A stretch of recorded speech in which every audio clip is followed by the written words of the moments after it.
नमस्कार, मैं संचित मलिक। आप देख रहे हैं दैनिक पाठक। फिलहाल इस समय मौजूद हूँ हांसी के रेस्ट हाउस में। कांग्रेस पार्टी के प्रदेश अध्यक्ष चौधरी उदयभान जी पहुँचे, उनसे बातचीत करेंगे। सर नमस्कार। सर, आज कैसे पहुँचे? हांसी में हमारे जिला कांग्रेस कमेटी के उसमें हमारा आदरणीय श्री राजीव गांधी जी की जो जन्म तिथि थी 78वीं, उसके उपलक्ष्य में हम सभी इकट्ठे हुए थे और बहुत सारा कांग्रेस एकजुट थी हिसार के अंदर। उनके व्यक्तित्व पर, उनके कृतित्व पर, भारतीय राजनीति में उनके योगदान पर, किस तरह से उन्होंने भारत की राजनीति को सजाया संवारा, उनको आगे बढ़ाने का 21वीं सदी में ले जाने के लिए जो सपना साकार किया, उनके सारी बातों को उनको सराहा गया कि किस तरह से आज जो डिजिटाइजेशन है जो उनकी देन है, आज जो कंप्यूटर क्रांति है, सूचना क्रांति है, ये उनकी देन है। आज जो पंचायती राज व्यवस्था में जो महिलाओं को जो आरक्षण दिया गया वो उनकी देन है। पंचायती राज निकाय संस्थाओं को जो सुदृढ़ीकरण प्राप्त जो हुआ वो उनकी देन है। 18 साल के नौजवान को जो अधिकार दिया वोटिंग राइट, वो राजीव गांधी की देन है। और उन्होंने तो एक शांति के लिए अपने प्राणों का भी बलिदान कर दिया इस देश के लिए, तो उन शख्स को याद किया गया। और साथ ही जो वर्तमान की जो राजनीति है उन पर मंथन किया गया, उन पर विचार किया गया। जो वर्तमान में प्रदेश में परिस्थितियां चल रही हैं, अभी आदमपुर में जो उपचुनाव हो रहा है उसके बारे में भी चर्चा की गई। ये सारे मुद्दों को लेकर के हम हिसार में आए थे। आज भी हिसार जब हांसी में हैं तो अपने साथियों के साथ में चर्चा कर रहे हैं।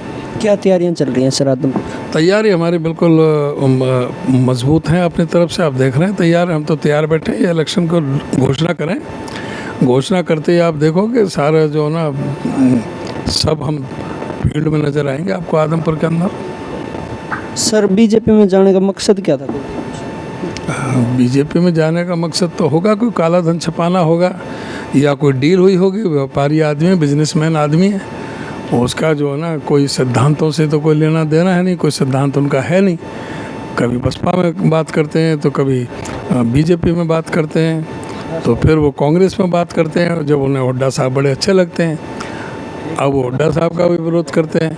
अब फिर बीजेपी से उनकी कोई डील हो गई है। वो अस्थिर मस्तिष्क का आदमी है, तो उसका कुछ नहीं कह सकते। उसका क्या है वो वही बता सकते हैं, क्या है वो वही बता सकते हैं। बिजनेसमैन आदमी, अपना कोई होगा किसी तरह का कोई मामला। सर, सोनाली फोगाट की तरफ से भी ट्वीट किया गया था, शेरनी ने 2 कदम पीछे कर लिए, ये ना सोचना डरी नहीं है और खूंखार हो गया। अब कुलदीप बिश्नोई उनसे मुलाकात करके आए हैं, क्या उनको डर था क्या आपसी पार्टी के अंदर कोई फूट ना हो? देखो, उनके पार्टी का मामला है, ये तो खुद वो जाने। ये तो सोनाली फोगाट को भी सोचना पड़ेगा कि अभी वो 2 दिन पहले ट्वीट क्या कर रही थी। अब वो पीछे हट गई हैं, उन्होंने सरेंडर कर दिया है, या वो आगे आकर के उसका जो मुकाबला करते हैं, ये तो उनके ऊपर निर्भर करेगा। कांग्रेस पार्टी किस प्रकार से टक्कर देगी? कांग्रेस पार्टी किस तरह से टक्कर देगी? कांग्रेस पार्टी अपनी तरह से मजबूत है। कांग्रेस का एक गढ़ रहा है आदमपुर, और 100% कांग्रेस पार्टी जीतेगी। क्यों? लोगों के विश्वास को धोखा दिया गया है, आदमपुर की जनता को विश्वास को धोखा गया है, कांग्रेस पार्टी की पीठ में छुरा घोंपा गया है।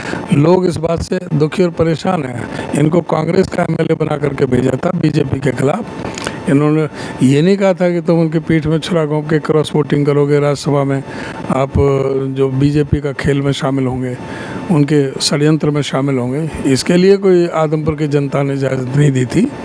अब आदमपुर की जनता इनको सबक सिखाएगी, बताएगी। और आदमपुर की जनता से तो इनकी कनेक्टिविटी है ही नहीं। ये कहाँ आदमपुर कभी जाते आते हैं? कभी कई महीने तक जो है आदमपुर की कभी शक्ल नहीं देखते, कहीं जाते आते नहीं। इनका कोई लोगों के साथ कोई कनेक्टिविटी नहीं है कोई। चुनाव में सर कैंडिडेट कौन होगा? कोई नहीं, ये अभी हमारा बताने का थोड़ी है। आप इलेक्शन डिक्लेयर करवाओ। 2-3 नाम जो आगे चल। नहीं, अभी कोई नहीं हमारे लिए। अभी सबका अभी देखा जा रहा सबका। सर, सीबीआई और ईडी की रेड पड़ी है, क्या करें? सीबीआई की रेड पड़ी है। सीबीआई का तो इनका तो काम ही है रेड। अब तो पूरा जहाँ पे सीबीआई को हुक्म मिलता है वहीं पर रेड डालने का काम करते हैं। संगठन में सर क्या क्या विस्तार के तत्व? संगठन अभी आप देखेंगे 15 दिन बाद आप पता करेंगे, आपको पता लग जाएगा। संगठन बहुत जल्दी हमारा बनने वाला है। तो ये थे कांग्रेस पार्टी के प्रदेश अध्यक्ष चौधरी उदयभान जी। आपकी क्या राय है प्लीज़ हमें कमेंट के माध्यम से अवश्य बताएं और आप देखते रहे दैनिक वार्ता पक्ष।